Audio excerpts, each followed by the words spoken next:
중국 스타트업 딥시크가 개발한 인공지능 대규모 언어 모델 R1이 세계를 뒤흔들었습니다. 이 개발을 위해 투입한 비용이 미국 빅테크의 10분의 1도 안 된다라는 데도 불구하고 코딩과 수학 등 이 분야에서 최신의 실리콘밸리 AI 모델과 엇비슷하거나 좀 더 넘어서는 성능을 발휘했다. 뭐 그런 루머 때문이었죠. 물론 아직은 풀리지 않는 의구심도 좀 있습니다. 이른바 증류 방식인데요. 오픈 AI의 핵심만을 추려서 낮은 비용으로 AI를 개발했다라는 의혹이 높습니다. 다시 말해서 딥시크는 증류 방식을 통해서 오픈 AI가 투자한 초기 비용을 치르지 않고 공짜 탑승을 했다라는 생각을 할 수가 있습니다. 실제로 딥시크는 컴퓨팅 역량 구축을 비롯해서 AI 모델을 개발하고 초기 훈련에 드는 비용은 일절 공개한 적이 없어요. 게다가 그들이 주장하는 낮은 비용도 조금 과장되었을 가능성이 있습니다. 최종 훈련에 든 560만 달러라지만 그 외 추가 비용이 전혀 없을 수 없다라고 생각들을 많이 하고 있어요. 혹자는 이런 초기 훈련비와 인건비 등으로 최소한 5억 달러는 들었을 것이다 라는 주장도 있습니다. 하지만 그런 의혹들에도 불구하고 일부 혁신에 대해서는 분명하게 인정할 수밖에 없는데요. 이를테면 강화학습을 통한 R1 제로의 성능을 개선시켰다는 점, 콜드 스타트 미세 조정을 포함한 다단계 보상 기반 강화학습 전략을 활용했다는 점, 그리고 그룹 상대 정책 최적화 적용을 통한 효율성 추구 등은 분명히 주목해야 되고 배워야 될 부분은 맞습니다.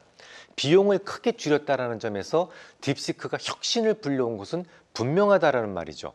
마치 제본스의 역설처럼 말입니다. 제본스의 역설이라는 말은 증기기관이 발전하는 과정에서 조금 더 열 효율성이 높아지잖아요. 그러면 결국 석탄에 대한 수요가 줄어들게 될 것이다 라고 많은 사람들이 예측을 했었지만 오히려 증기기관에 대한 확산의 계기가 돼서 더 많은 석탄이 수요되었다라는 것을 의미하죠. 같은 이유로 이번 딥시크의 비용 혁신은 좀 더 AI가 확산되게 하는 계기를 만들게 될 것이다라는 생각에 저는 동의하고 있습니다. 지금 하락하고 있는 딥시크 피해주들은 장기적으로 좋은 매수의 기회가 될 것이다 라는 말이죠. 하지만 몇몇 종목들에 대해서는 기술적으로 짚어야 될 것이 조금 있습니다. 오늘의 첫 종목부터 살펴보도록 하죠. 논란의 핵심 속에 있는 엔비디아입니다. 저는 장기적으로 엔비디아의 칩이 덜 팔릴 것이다 라는 생각을 요만큼도 안 해요. 하지만 초기에는 아무래도 중국의 H800이라고 하는 저사양의 칩으로도 뛰어난 걸작을 만들어냈기 때문에 미국 입장에서 중국에 대한 압박은 더 심해질 가능성이 크겠죠? 이런 말이 나올 수도 있어요. H800 그것도 팔지 마 라고요. 그렇다면 엔비디아의 중국향 매출은 여지없이 감소할 수밖에 없기 때문에 엔비디아는 주가를 회복하는 데 조금 더 시간이 걸릴 가능성이 있습니다. 기술적으로도 매우 불안한 모습을 보이고 있는데요. 오늘 공부하실 바로 갭 에너지입니다. 갭 에너지는 제가 뭐라고 설명을 드렸어요? 벌어진 갭의 크기에 따라 에너지가 결정됩니다.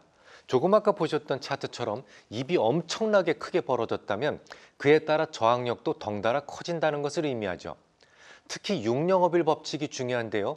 갭이 딱 생기고 나서 6영업일이 지나도록 갭을 완전히 닫지 못한다면 갭은 숙성의 단계를 거치게 돼서 두고두고 저항으로 남게 됩니다.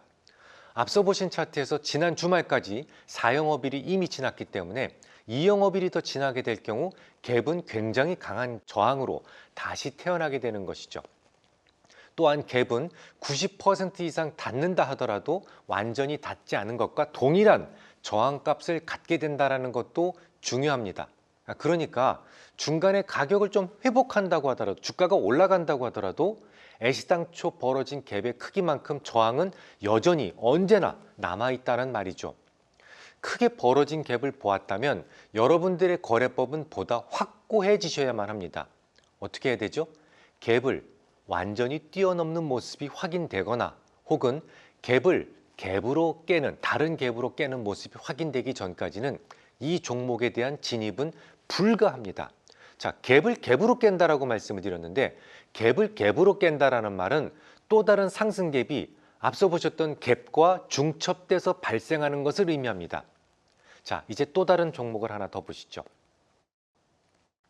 버티버 홀딩스라는 종목인데요.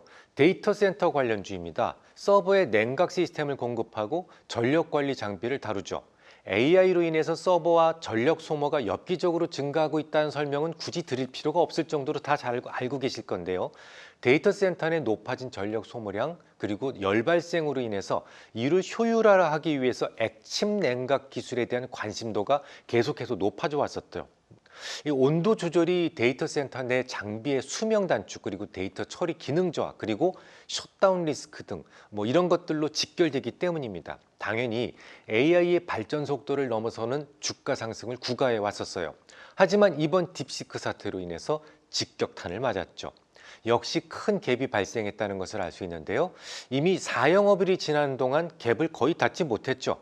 이유는 작은 비용으로도 AI 모델을 만들 수 있다는 자신감, 그러니까 AI 서버에 대한 투자가 감소하지 않을까라는 생각 말이죠. 역시 갭을 완전히 닫거나 혹은 갭을 갭으로 깰 수 있는 모습이 나타나기 전까지는 이 종목에 대한 관심은 꺼두시는 게 좋습니다. 자, 이번에는 조금 색다른 차트를 살펴볼까요? 다르죠. 같은 시간 기준 메타 플랫폼스의 모습인데요. 이 종목은 딥시크의 영향을 거의 받지 않고 있죠. 오히려 오르고 있습니다. 왜 그럴까요? 이건 마치 금광 옆에 노출광이 새롭게 발견된 것에 비유할 수 있기 때문에 그래요. 땅을 깊숙이 파고 내려가야 해서 더 많은 비용이 들어갔던 광산 옆에 그냥 노출이 돼서 크게 저렴해진 노출광이 발견됐다면 당연히 금강 회사의 이익은 어떻게 될까요? 커질 수밖에 없겠죠. 메타는 AI 개발에 천문학적인 비용을 지금까지 들여왔습니다.